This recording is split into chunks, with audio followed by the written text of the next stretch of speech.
T Sports Talk Show. I'm your boy T, and to next to me is your boy B, and we're here to talk about a lot of stuff going on in sports this particular week, especially this weekend with a bunch of huge games in the NFL, and we'll even talk a little bit about a couple of big games in college football as well.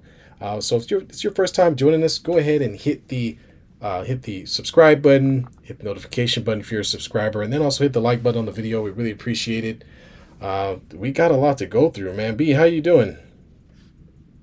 Oh man, I'm good. It was a good weekend of sports. I couldn't have asked for a better thing to happen on Saturday. That's for damn sure. We'll talk about that in a second, though. Absolutely, But it was good, man. It was, I can't wait to talk about how my team just choked on a huge one today too. So, let's get into it. absolutely, man. And before we do, just want to give a huge shout out to Brandon Knott, who actually plays for the ZDL or defensive lineman for the Sacramento State, who is currently ranked fourth in the FCS, and we're actually undefeated until yesterday after playing against Idaho. And so just a huge shout out to him. And I know his dad John is a listener of our show, so we want to give him a shout out. I believe he had one tackle yesterday, if I got that right. So we'll keep following him and see how everything goes for Sac State, who's having a pretty good season, even with that loss withstanding. They actually had a big win against a team you might have heard of. Actually beat Stanford, so Sac State beat Stanford a couple of Yeah. weeks ago, and they beat them pretty handily. So kudos to them, and hopefully they continue on the upward trajectory. We'll be keeping an eye on Brandon Knott, number 56 for Sac State, see how he's doing as well. But yeah, B, sorry, I hate to throw you under the bus there because I know you're a Stanford guy, but First of all, you ain't throwing my team under the bus. Brandon, congratulations on the win against Stanford, against your former head coach as well. So I know that might have been a little bittersweet to say the least. So congrats to you and the Hornets out there for getting a big win and just a tough loss in the final seconds against Idaho as well. yeah, But well yeah, played it game. was. So hopefully you guys bounce back from that, get yourself right back on that winning streak that you guys were on, and stay in that playoff contention. Absolutely. And so this is the story that B mentioned that he wanted to talk about. And it's a big story around the league because of who is involved, and that is the Colorado and Oregon game. So I'll start by saying there's a lot of hype around Colorado. A lot of that has to do with Deion Sanders. That's really what it comes down to, folks. The fact that Deion is the coach there is why this is garnering so much attention. He's a Hall of Fame NFL, Hall of Fame NFL player. Also played, was a very good baseball player as well, and he's been one of those guys who it's been all about show style. He's been doing that for a lot of years, so he's bringing that same energy to Colorado, and more power to him, at least as far as I'm concerned. But of course, this Yeah. this is a team that only won one game last year, was unranked, and came into the season with the win over TCU, and they started off with 3-0, got into a 3-0 start. But man, they were playing against an Oregon team that obviously has been good for quite some time, and they took a hard smack over the head. They got whooped 42-6. And the reason we're talking about, of course, like I said, is because of some of the hype around Colorado. And again, I'm a Deion fan. I know B's not so much, so I'm gonna let him. I'm gonna let him. Hold on. Let's clear the record. I never said I was not a Dion fan. What he's done for Colorado in college football has been a shot in the arm. I give him that. This is the problem that I had that I enjoyed. This is why I enjoyed it so much. Colorado has not humbled themselves. Like you said, T, that was a one win team last year, Yeah, and they're acting like they have been winning games this entire time. There's a difference between having confidence and being overconfident, and they've been overconfident. They barely squeaked by Colorado State. Let's put it like that. They were 35-point favorites and and barely won that game. So if you're going to show out the way you did, you better come bring it when you finally face a good opponent. They did win a road game against TCU. They did win a game at home against Nebraska. But let's face facts. Those teams do not match up well if they were to play Oregon. And Oregon took this personal, like for some reason, whatever team does, and smacked them right in the mouth and continued to punch them in the mouth until the game ended. Oregon wanted to make a statement against Colorado. And the reason why is the fact that the way Colorado has carried themselves, the flashy, the overconfidence, without humbling that this school was just a 1-11 school last year. All right, so you haven't worked your way to get to this point, and then this happened yesterday. So that's why I'm just so happy about it, because now what are you going to do as a program after getting that? You can't go Oregon and only drop 6. And they're only lucky to drop 6 because of the touchdown was in the last 2 minutes of the game. If they didn't score, they would have had a shutout. Yeah, I mean, quite honestly, here, man, this is where you get the different levels. And so when you elevate to that next level, I know folks look at those numbers next to the names, and sometimes there's always an opportunity for an upset. But you also have to keep in mind that the different divisions, or the different the different divisions that these college teams play within, the type of competition that they're playing against on a regular basis. The bottom of the bucket SEC team can beat a ranked team just because of the competition that they're playing on a regular basis. And Colorado just isn't to that level quite yet. And that's what we're looking at here, is they're going to have to learn how to get there. Now, they've tripled the amount of wins they had since last season. They won 1 game. Now they won 3. So, they're at least winning some games, but they're not going to be ranked anymore after these next 2 games. Let's just be honest about it. They've got Oregon, then they're going to turn around and play USC right after that. They're probably going to find themselves looking at 3-2 and probably not being a ranked team if they aren't unranked already. So it's going to be tough sledding. And I guess one thing that to look out for, one thing that you mentioned, B, was the fact of being confident. And Deion Sanders has confidence because he's shown on the field the ability to do something and the ability to coach. But the kids that are playing for him, they're not up to that level quite yet. And so it's about being able to pull those guys up to a level to where they're competing at a high level. Yes, they've had a couple of wins going into this, this season, but they are not Alabama. They're not the top school, and everybody knows that.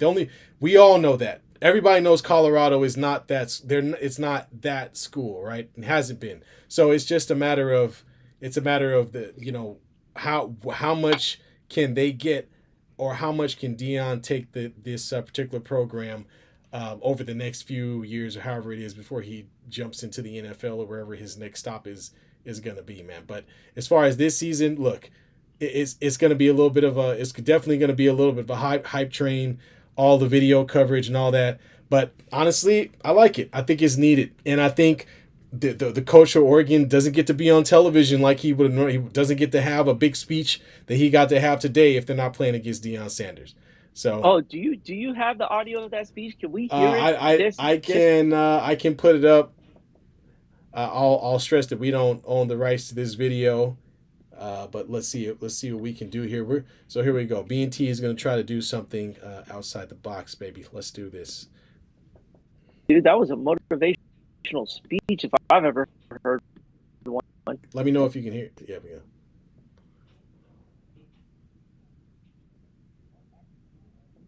No, I can see it though. It's all.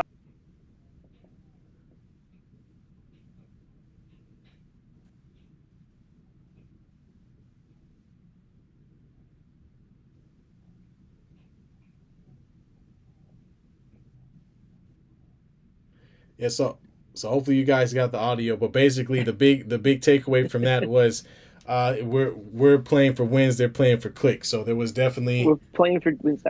Yeah, so there's like I said, man, they when you get that amount of hype, you're gonna have folks going up against you, and they're gonna go hard because again, a team like Oregon has been there for quite some time, has been competing at a high level for many years, and they got Phil Knight behind the band. What are you gonna do about that? The entire Nike program is behind Oregon. But in any case, did you see Oregon shoes? Oregon debuted a brand new set of shoes that changed color under heat. You know what I'm saying? Like Dude. Yeah. That I mean, the bottom line what better is, sponsor could you have? I mean, you're not wrong with that. There. Here's the biggest takeaway: after the State game, instead of Sanders,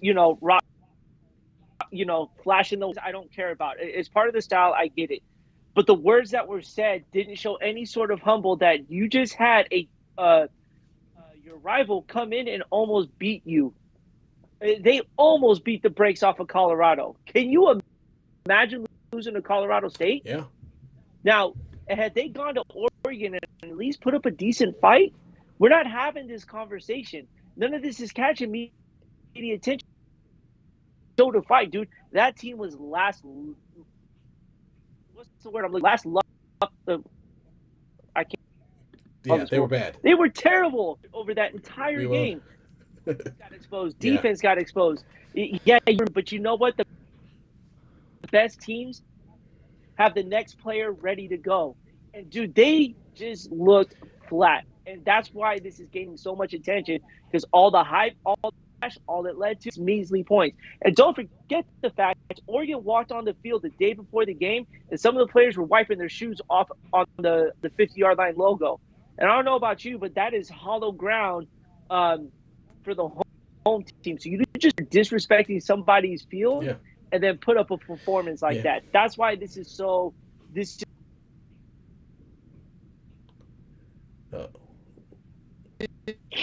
we lost you for a minute there, B. Yeah, but you're right, man. They got to find a way to stay humble here, so that they don't obviously they hit the buzzsaw, and so hopefully they could just get back on track and doing what a school like Colorado should be doing, which is trying to squeeze out enough wins to be respectable, and that's it.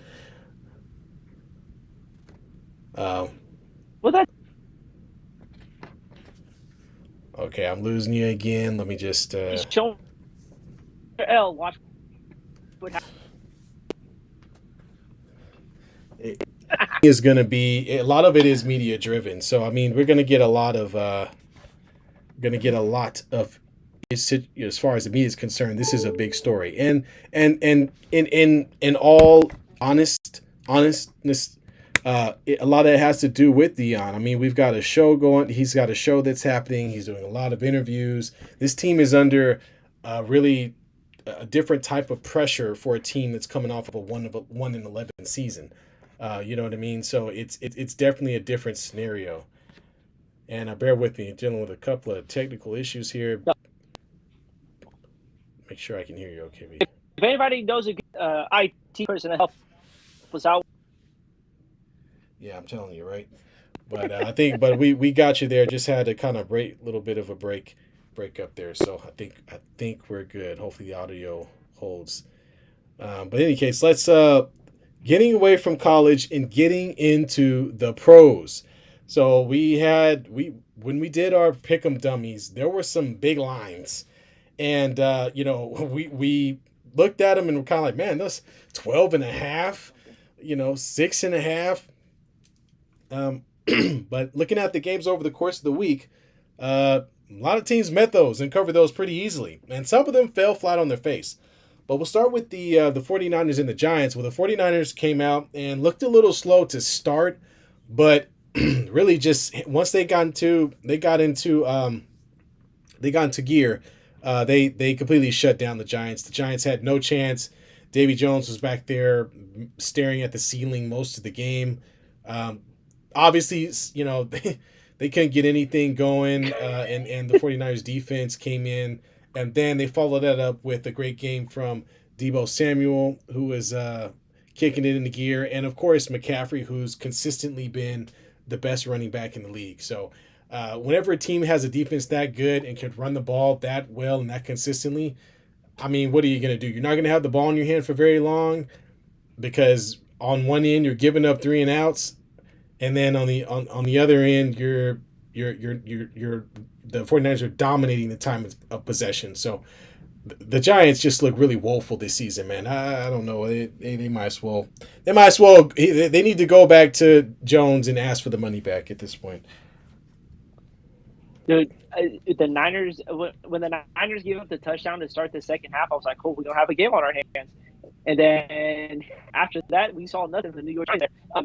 Again, you're going up against the number one defense, probably the number one team in all of football right now. You just can't come out looking at flat.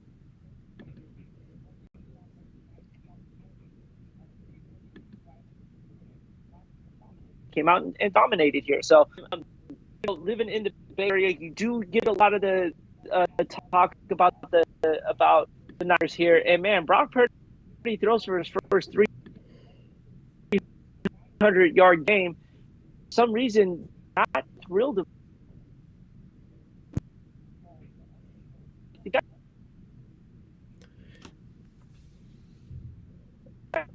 All right. Not walking through. We lost your audio. Finally have a really good quarterback in your hands. I can hear you now. We lost you for a quick second there. Jesus Christ. Entire system through the window here. You know, the Niners just have to what's happening. You got a quarterback who's 11 games in and is basically undefeated outside. So they got to be real happy with what's happening here. Don't nitpick the missed throws within time. If it doesn't come within time, then that's a different story. But for now, enjoy it. Be great. So great play from a young quarterback with this experience here. Extra 3 days. Debo got a little banged up in that game, but man, the Niners are just, they could look this consistent all year. They're just going to be scary good at least. Well, I'm just glad Debo put up 25 points before he got hurt. Much appreciated. I needed that for my fantasy team. So thank you, Debo Samuel. I appreciate that. But yeah, you're absolutely right, man. This team, we've been saying this. I'm not a big Niner fan or anything, but just looking at how well this team plays, they're one of the most complete teams in the league. And on top of that, Brock Purdy, we have to understand, he's only had one half a season under his belt, so he's still learning. And as he continues to get better, like you mentioned, he'll start to knock down some of those, be a little bit more consistent with his accuracy on some of those long balls that are getting away from him now. And if at any point he gets that locked in, look out. It's going to be tough sledding for every other team in the league. Yeah. Every other team. So go ahead. I was going to say, and Niner fans, why are y'all fighting each other in the stands? This is the second game that the media is talking about you guys fighting each other. And look, me personally, NFL fights happen all the time. Yeah. It happens all the time. But you normally see one fan fighting another a fan from a different team. You're not. Yeah, what's up with that? This was a big conversation for the last because it's honestly taken away from enjoying going to a football game. There's that intensity football brings out in everyone. Take it out on your own team, especially when they're winning like they were. But y'all got to argue. How do you guys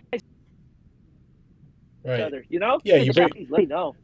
Where's the love? Where's the love? It's your own fan base, for goodness sake. Why are you beating each other up whenever you're winning games? B's absolutely right. I mean, come on. What kind of weird fan base is this, man? I mean, people talk a lot about the Laker fans, but I mean, we riot. Usually they riot and burn stuff after winning a championship, and everybody's doing the same thing. We're not beating each other up mid-season. Put it together. What'd you say?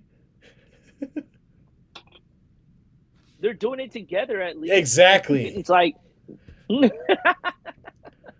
what's going on? Seriously, San Francisco, is it that bad? The economy's killing your fan base. Anyway, so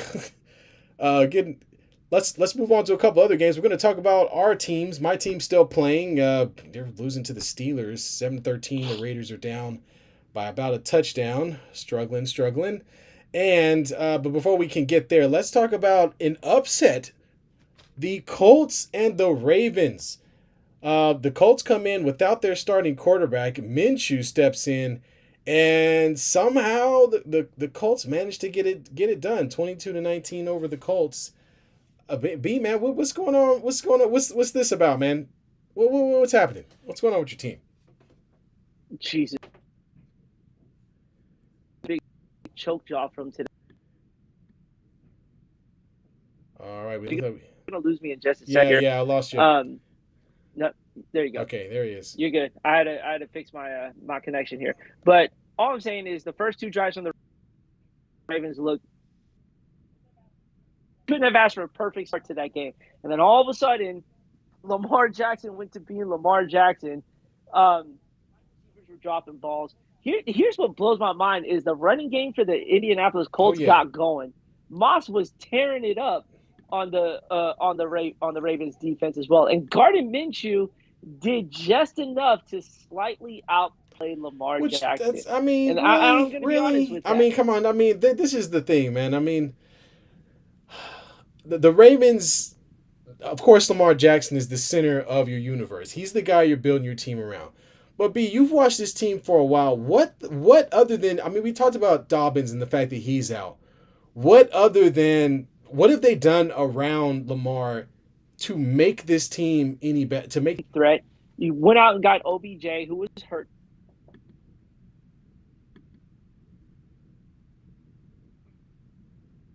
Oh, looks like we lost you there for a moment. Ball.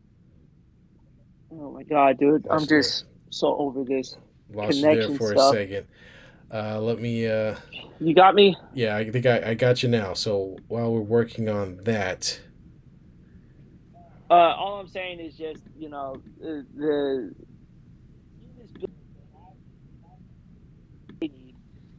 it's just, dude. They get like after the first two drives, they stall out, and then they don't figure out a way to keep the momentum going.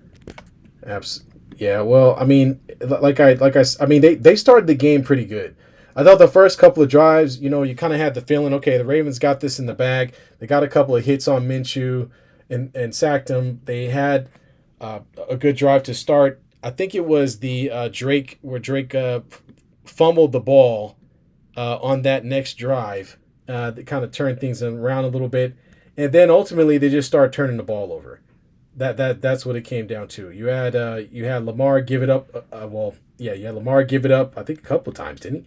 And then you had, of course, you had Drake drop the ball as well during one of those first two drives. So really, just overall, just not a very good job of taking care of the ball and giving an opportunity for a team that otherwise folks would have kind of cast to the side an opportunity to win this game, and they went in overtime and managed to get it done. Well, and that's the other thing too is the Ravens didn't put this game away quick enough to not to be able to afford a few of these mistakes here. The Colts stuck around and hung around long enough to keep themselves within that game. At one point, even held a lead against the Ravens. So the Ravens got to find a way to do a better job of same thing. All right, well let's move away from the Ravens, and our next game is Okay. Go ahead, B. Get your final thought in there. No. It's blow them to bad teams. That's just the bottom line. Absolutely. The next team or the next game we're going to cover is the Chargers and the Vikings. So that was the team of the two best unvictorious teams going in, and it was a pretty good game, back and forward. Ultimately, the Chargers squeak out a win, and man, the Vikings dropped to 0-3 after. I don't know, man. It's looking tough for the Vikings. I'm not sure. I didn't get a chance to catch all this game. Just kind of caught some of the highlights. But we talked to help them anymore, man. Again, it's another game. Go ahead, B. Sorry, man. This audio is just it's irking me right now. But these slow starts from the Vikings, they can't be doing this to themselves, man. That team is still, I think, one of the best teams in the NFC, and they're first three games. Yeah, absolutely. And I mentioned before the game that this game might decide a lot about what's going to happen with these two teams going forward. And Minnesota's got to find a way to really get themselves going. Otherwise, as we get towards the end of the season, this may be one of those a situation where you see Minnesota looked elsewhere for start to make some big changes. I would say on their Yeah, I would roster. say so. Yep, I agree 100% with you on that one. Yeah, and then there was the Packers and the Saints. Man, I mean 17-18. My goodness. So, but the Packers squeak out a win against the Saints, who were coming in 3-0, I believe. 2-0, 2-0. Excuse me, 2-0. This is week 3, and but they end up they got the job done on a missed field goal, I believe, late in the game. So, I know you got to catch more of this game. Give me a little bit of background on it, B. What did you see? Dude, the Packers were they drove down the field, put themselves in. I guess they don't trust their punter because there were a lot of fourth and shorts that they went for, and then the penalties just hurt them. Dude, they had like 6 penalties in the first quarter. They got down 17-0 into the biggest thing was Derek Carr going down. Derek Carr actually had a really, really good game against the Packers here. Injury to his shoulder here, so hopefully he gets back on track. But you saw the separation between Derek Carr and Jameis Winston because Winston came in and the Saints stopped scoring. The offense stopped moving at that point there. So again, Jordan Love time to get her. And again, this is another big win for.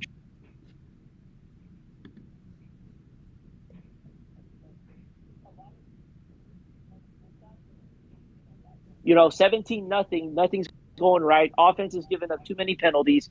They packed it in. No pun intended. But they found themselves a way to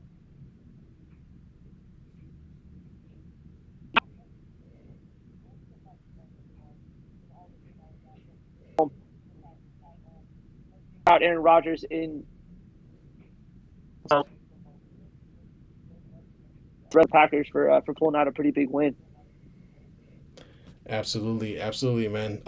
Yeah, I mean, we got to start giving love to Jordan Love. You know what I mean? I mean, he's a young quarterback that's coming in and making a name for himself on a team that really no one's expecting to win anything. So if they can continue doing that, then the Packers have a lot of youth. The sky's the limit. So this team, especially with the way the Minnesota Vikings are playing, right? Maybe you get an opportunity if you can continue to find ways to win games. Well, let's move on to our pick'em dummies. I look like a huge dummy because although I went 2-1, I picked the Lions to cover, and they did. Dolphins got it done, obviously. Matter of fact, did we even talk about that game? Covered. Yeah, so the Dolphins scored 70 points. 70 points. I mean, did the Denver Broncos even show up to the stadium?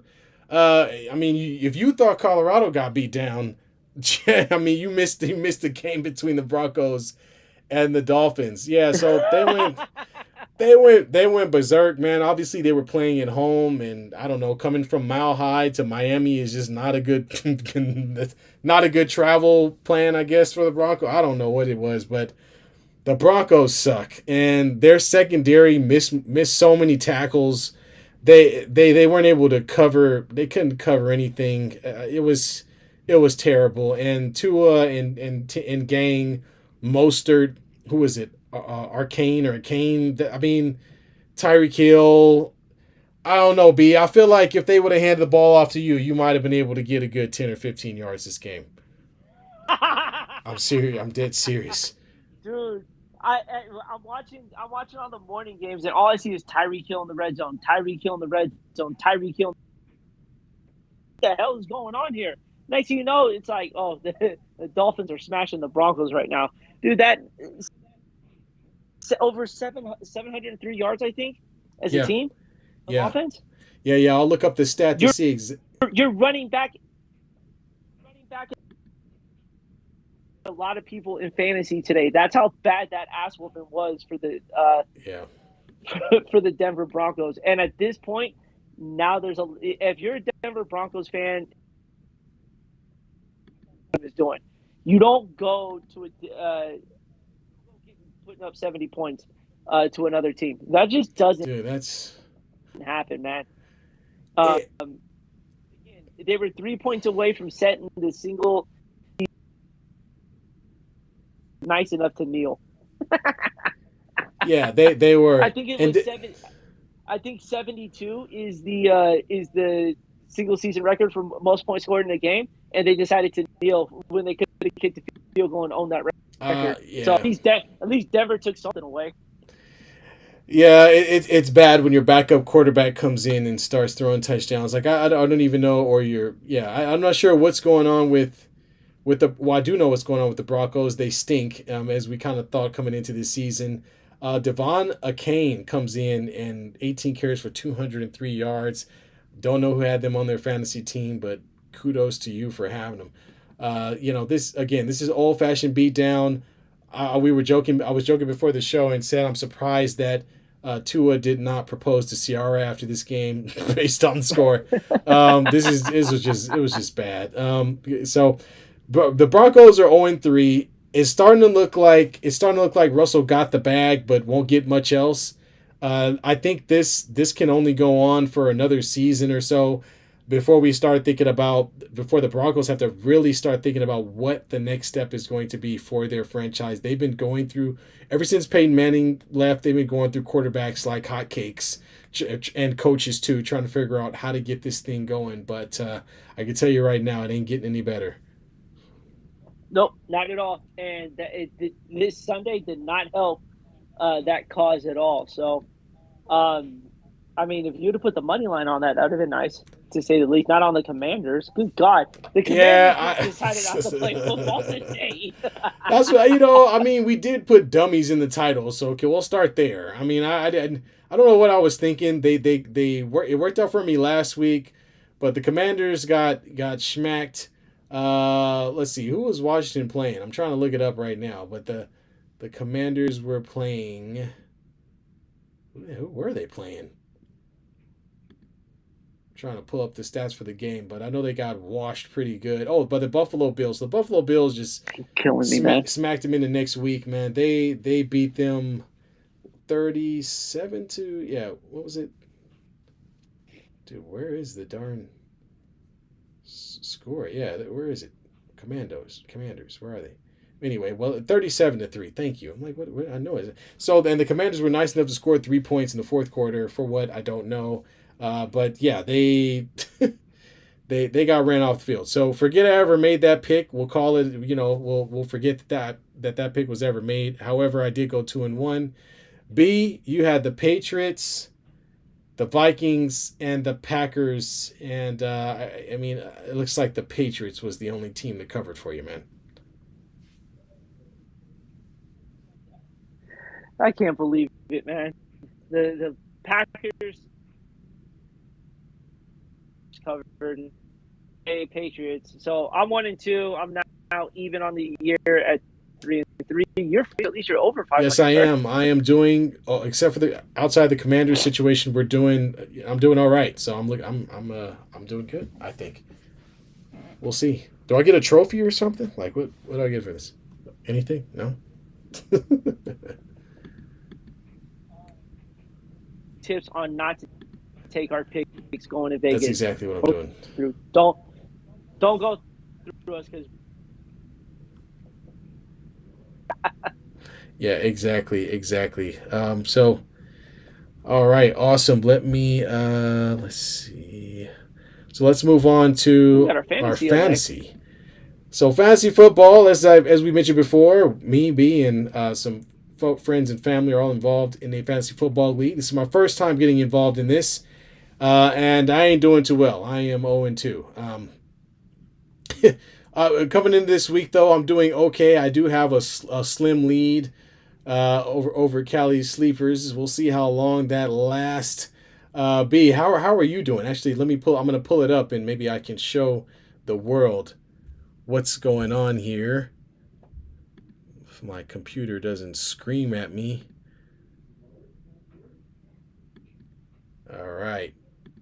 So I'm going to bring up the stats here. So this is me. We got Cali. I'm going up against Cali Sleepers, and as you can see by the score here, I am down. I am up. I'm up by 16 points. I Yeah. need Daniel Carlson to kick a few more field goals, and the one guy who hasn't showed up for me at all, which is Jamar Chase. I'm still in trouble though because Cali Sleepers still got Joe Mixon, Kyron Williams are still yet to play, and Mike Evans. So there's a good chance that I may not. I may be taking another L. We'll see how this goes. You gonna look like Oh, you're breaking up there, B. Hold on. I'm about to throw this entire system through the goddamn window Yeah, right yeah. now, Right dude. now, I'm Like I'm trying to keep. Yeah. I had to turn my video off because I was trying to preserve some of whatever's Uh, going on here. But yeah, you're winning, my friend, and it doesn't look like you're gonna lose. I don't even know what to. I mean, I didn't get a whole lot of help from Dak Prescott this week, to say the least. So hopefully, hopefully my sister's team craps the bed so I could at least finish on a good Yeah, note well, here. you're by about 50 points, man, or about 40 or so points. So I don't think you have anything to worry about. It looks like Rachel's still got Chris Goodwin and Josh Jacobs. So yeah, I think you'll be all right. Uh, Can we talk about the fact that Derrick Henry went negative -0.7 yards for me today? what's Josh Jacobs did it last week. I'm not sure how these teams are going negative.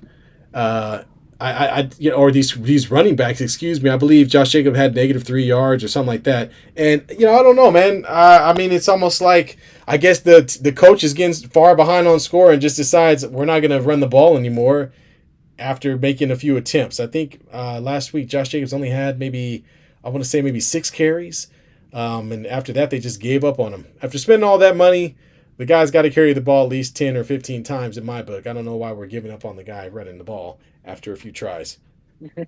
Seriously. Seriously. Oh man. Well, Dude, do I even bother going on this rant knowing that my internet connection is just going to destroy me? yeah, man, this has been a tough show, folks. So I appreciate y'all hanging in there with us. I'm not sure exactly We do. We what's really going do. on or what We issue really we're do. dealing with, but the audio has been coming through a little wonky, and it's been causing some issues for sure. So what we'll do here, folks, is we're going to give y'all the B&T promise, which is that we promise to make sure that our next live show is going to have a little bit more be a little bit more buttoned up as far as some of the technical issues that we've been dealing with here. And then also, we will be doing a show on Friday as well. We're going to do our Pick'em Dummies again next Friday.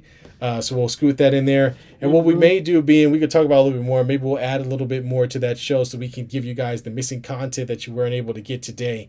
But lightning strikes sometimes, folks, and we're new to this, and we're trying to do the best we can. Although we've done this like 100 times, so I don't know what the hell the problem is. All of a sudden now, I know. Like all of a sudden, our shit wants to start going yeah. haywire, man. So and of course we can hear B. Of course we can hear you great now, B. But it's like, oh man. But folks, we're gonna work on that. We appreciate y'all sticking with us. I know we didn't get a lot in comments, and I understand why. It's just because we have some issues with the audio. But we're gonna hold on to some of our thoughts and share them on Friday. Whenever we get our show, we're gonna Yes. drop a video. We do a 5-minute spot, so we're gonna extend that out a little bit. We may even go live. We'll see how we feel about it, and try to get y'all involved. But in any case, we appreciate y'all joining us. We apologize for the about maybe 5 or so minutes into the show, things got a little bit wonky on the internet side of stuff, or technical side of stuff. So we appreciate y'all sticking with us as well as you did. Again, go ahead and hit that like button, even if you didn't like it. Go ahead and hit the like button. We appreciate it. The notifications button, subscribe button. We really do. And we will be back on Friday with a little extra content. And then that Sunday, we will be back again. And then next Sunday, when will that, what is coming up? So we're getting towards the end of the month here, getting into October. It's Halloween time. It's almost basketball time. It's going to be great. So we appreciate y'all. Y'all have a wonderful evening. And we're out. Peace. Take care, y'all. Sorry.